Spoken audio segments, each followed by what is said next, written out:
Hi, I'm Ralph from Neverblauer Homestead. Today I'm digging some holes for my fence posts.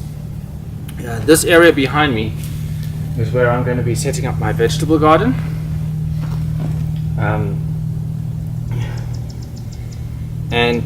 I've had the kids helping me take the grass out, and I'm going to get rid of the structure behind me, and then I'm going to start growing vegetables here.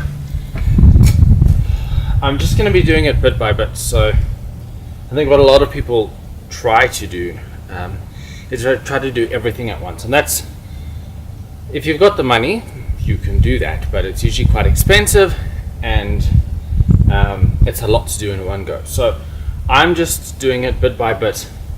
So I'm going to start off. I need to build the fences before I can actually start my vegetable garden, and then once I've done that, then I'll establish one bed, and once that's done, then I'll go on to the next one and the next one and carry on like that, and so stagger it out, just so that it's not so labor intensive, and also it's cheaper just in the short term. It's a bit cheaper, just because you're not buying 300 bags of soil or something silly like that.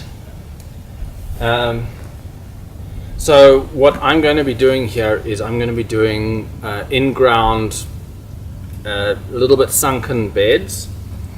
The reason is that while a lot of places are really enjoying raised beds right now, here in southern Arizona you need to actually catch your water, because it seeps away and it dries up really quickly.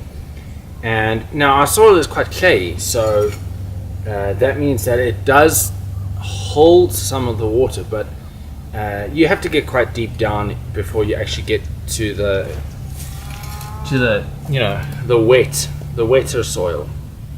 So that's, you got to get about a foot down. And so what I'm going to do is I'm going to dig up a bed, and I'm going to mix some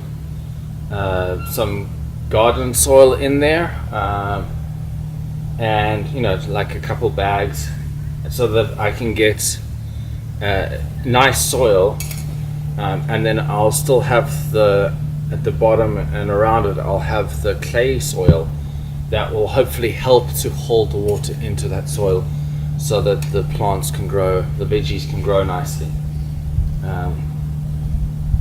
So we'll see how that goes. It's pretty dry here, so I am going to have to be quite careful with my watering. Probably going to need to water a bit more than most other places, but my goal is to also eventually put in a drip watering system. To start with, I'll first start with just some hand watering, and then once I've got all my beds, then I can start working on installing a drip irrigation system. Again, just doing things bit by bit, so that I'm spreading the cost over a long period of time, and I'm not also tiring myself out, trying to get it all in quickly before the next growing season. Because it's so warm down here, we can actually start growing various vegetables in January, especially things like your leafy greens and those things that are a bit more hardy. Where we are, we do get frost at night.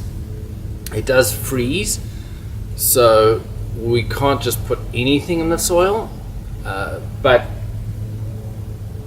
where we are, we can at least start a lot earlier than most places, and we can even in some cases have 2 growing seasons for a particular vegetable than just one.